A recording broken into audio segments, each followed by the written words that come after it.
Hi everyone, I'm Stephen and thank you for watching part 2 of this video on ESG as a force for transformation. In part 1 we looked at structural change and ESG, or environmental and social governance.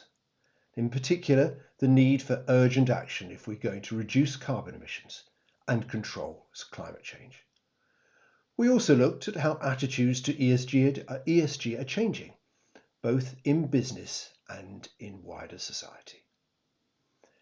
In this part, we're going to move on to how technology can work, first of all at a macro or country level, and then drill down into what some individual tech companies are doing, and finish up with a short peek into what the future might look like.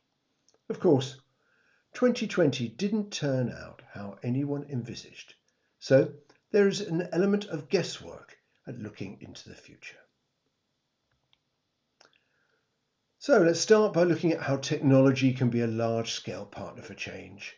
The good, the bad and the ugly, with apologies to Clint Eastwood and unfortunately or unfortunately no cowboys in this talk today. Starting with the good. We see here a page from the World Economic Forum website. As you probably know, the WEF is an organisation that brings together businesses and political leaders for meetings at Davos every year. And it's clear they are pretty keen on the positive effects of digital. 15% reduction in global emissions? Well, I think that's certainly worth having. But you might argue that the WEF is driven by governments and big business. What is there for the rest of us? Well, actually quite a lot, with a multitude of new organisations looking at how digital technology and business transformation can help address climate change. An example of this is an organisation, the Exponential Roadmaps Initiative. Now I know it sounds like a Soviet or Chinese 5-year plan. Actually, it's a group of businesses who identified, I think, a total of 36 solutions to help get us to net zero. All of these solutions, or almost all of them have a digital component. Once again, a huge opportunity for technology and for businesses applying technology. So some examples here. We see here in this slide of how technology is addressing climate change. Got to highlight a couple. Carbon capture. Really important in the short term as we reduce the emissions from electricity generation. But it reminds us that some technology may be transitional, may well not be needed once we go to a low carbon energy generation, electricity generation model. Food. Well, we know that the reduction of meat consumption will be really significant. But we also know that people like the taste of meat. After all, who doesn't like a nice juicy steak or a chicken curry? Well, fortunately, there's enormous investment going into artificial meat produced from plants. Still relatively expensive, but the cost of production is dropping rapidly. And then we have deforestation, which is a real challenge, both political and economic. And here we see the innovative use of technology by organisations, charitable organisations, NGOs and others, organisations like Cool Earth, who are using LiDAR to monitor tree canopies, the size of trees, etc. Work that in the past could only be done in a very time-consuming, painstaking way on the ground. Now, let's look at data and artificial intelligence. Seems that barely a week goes by, or almost every day you see something about AI in the newspapers. Well, we all use data every day to create insights into our lives, both our business and personal lives. And we see here some interesting examples. Data is sometimes described as the new oil, and I think there are lots of opportunities to use it for businesses to use analytics and AI to reduce carbon and also to improve other aspects of business performance, but by reducing carbon and replace the real oil. A nice example of this is Orioko, who have a personal carbon tracking app. And I love their strapline, turning green to gold. But as we all know, technology is not a silver bullet. No, governments sometimes seem to think it is. And of course, maybe a reflection of their lack of understanding. And of course, we could possibly consider that we should have more people with a science or technology background in government. But here and elsewhere, the right combination of technology, people, and nature. Of course, technology is not all good for ESG. Let's start by looking at the enormous energy consumption of internet usage. If the internet were a country, it would be one of the 10 largest emitters. And this is going to continue to be a huge problem. Even though internet and cloud providers are becoming much more efficient, it needs sustained effort by service providers, technology companies, and end users. As businesses, a good starting point is to make sure that all our websites are efficient and use green energy. And if we think about the social impacts of technology, what if the whole world population consumed like us? Well, let's look at the projected growth in internet users and hence by proxy energy consumption.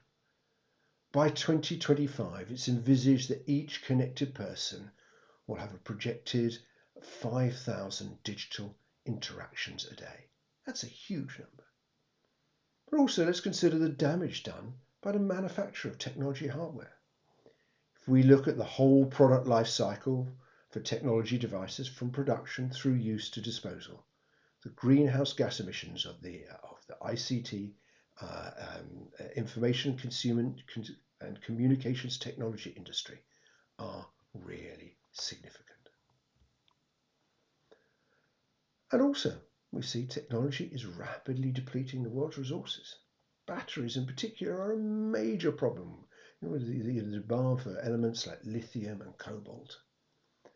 And it's clear over the whole of the technology industry, we need to become much more efficient in both use and recycling of these scarce mineral resources. An additional challenge is that these resources are often mined in less affluent and less developed countries, and that has its own social implications. And now for the ugly, the coronavirus. COVID, the great leveler. Well, taking an economic perspective, we saw a recession, a slump in Q1 and Q2, probably picked up in Q3. Who knows what's going to happen in 2021? But most people still believe that climate change is as serious a crisis as COVID, as does the IMF. In its most recent World Economic Outlook, which was subtitled A Long and Difficult Ascent, which I think gives you a flavour of their thinking, the IMF had a whole section on mitigating climate change, looking for governments to create a green fiscal stimulus, a green New Deal, if you will. And however you look at it, a green fiscal stimulus, there must be opportunities for technology and for companies that apply technology in new and innovative ways. In the UK, we've been in and out of lockdowns over the past few months. I think it's reasonable to assess the effect of COVID on sustainability. UK Research and Innovation, part of the British government, funded the Centre for Research on Energy Demand, part of the University of Oxford, to do an analysis of studies. And their output was that 26 of the 39 studies found that teleworking reduced energy usage via a substitution effect. But it's not all good news. Most of all concerns. Most of the studies were too narrow in scope to be conclusive, and they may have missed some subtler effects such as the increased use at home, additional non-work travel, etc. And importantly, from an ESG perspective, none of the studies looked at the long-term social impact of increased home working. In other words, the social part of ESG. Let's look briefly at how the macro effects play out on a micro or individual business level. Well, we all know COVID has accelerated a number of trends. Working from home, working from anywhere, telemeetings, online activity. This is the new normal, whether we like it or not. And there's more to come. Virtual reality, spatial technology, the gamification of training, robotics, AI, self-driving vehicles, etc. And also on a more mundane level, COVID has led to a dramatic change in attitudes to sanitation and cleaning, especially at the workplace. One of the lessons from the past few months is how COVID has pushed companies to transform their service delivery if they're going to survive. And along with climate change, we're now seeing businesses revisiting their entire business models. So there's growing evidence, indeed, that we may be entering what's been described as a decade of innovation. And coming back to ESG, the S in ESG, the social aspect, is for causing companies to question their behaviour.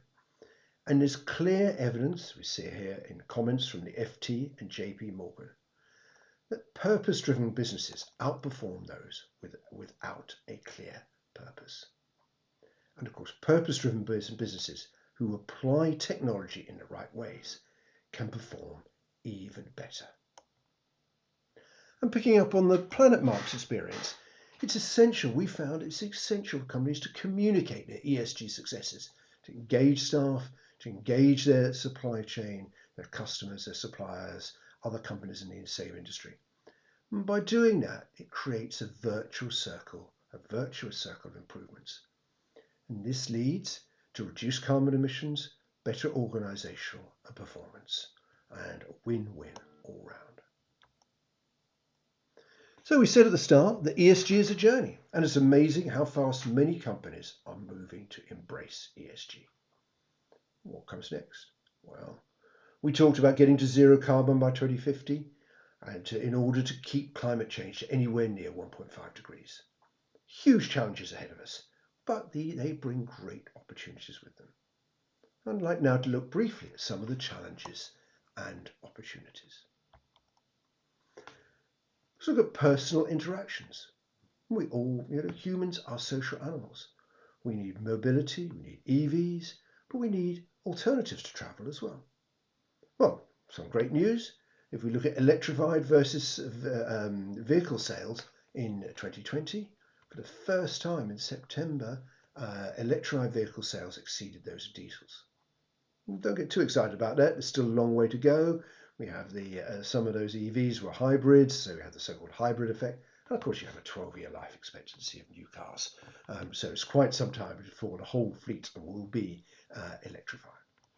But great opportunities for technology companies to participate in the EV revolution, to continue to reduce the need to travel. To reduce the sense of isolation, to find ways to reduce the sense of isolation in working from home, to take a human-led approach to how we apply technology. Another great example of change is smart cities. Well, in the short term, COVID has certainly been a catalyst for change. Lots of people have been moving out of the cities. In the medium term, though, cities are very important. In order of quality of life, people are social creatures. People gather in cities often because they want to be around other people. And of course, from a carbon energy efficiency perspective, cities are really, really efficient places, or can be really efficient places for people to live. Once again, there are great opportunities for companies to evolve their business models and get more involved in the creation of smart cities, especially around data, which is where data is key to the definition of almost all smart cities. Again, we see the question, how do we balance people, technology and nature? Indeed, we see in the picture here a mock-off of a potential Indian smart city in India, looking very attractive, with lots of green spaces. And yes, you could see it could well be a really nice place to live. So, in investing in innovation to address climate change and ESG, let's look at what are tech CEOs saying. In this KPMG survey here, tech CEOs, they identified the number one risk to their business was climate change. Intriguingly, 74% of CEOs surveyed said ESG was a personal responsibility of theirs. Meanwhile, The Economist said in a recent article, the forthcoming energy transition will be one of the biggest business opportunities of the next decades. Finally, I think we ought to remind ourselves of the business case for sustainability and how we can influence others to do more. At the Planet Mark and SKCI, we work with companies to help them develop their strategies, and in particular their ESG strategies. And one of the things we look at is a triple bottom line effect, whereby improving ESG performance can help to increase revenue, reduce costs, and improve talent retention. It's not just us saying this. The recent McKinsey report identified 5 key ways ESG adds value. In more details, organizations with strong sustainability strategies outperform those that don't. Those that cut carbon save money using less energy. That people want to support ethical brands. Consumers and customers want to support ethical brands with their spending. And that companies who embrace sustainability attract talent and reduce employee turnover. The bottom line is that sustainability is good for business, and so business is good for society and the environment. Now, of course, you may be already well down this journey and already doing many of these things, in which case it's really important for you as an organization to influence others, your customers, your suppliers, other businesses that you interact with, to do the same. And finally, I believe we all have the power to make a difference in this ESG journey. We need change at every level, individual, business, and government.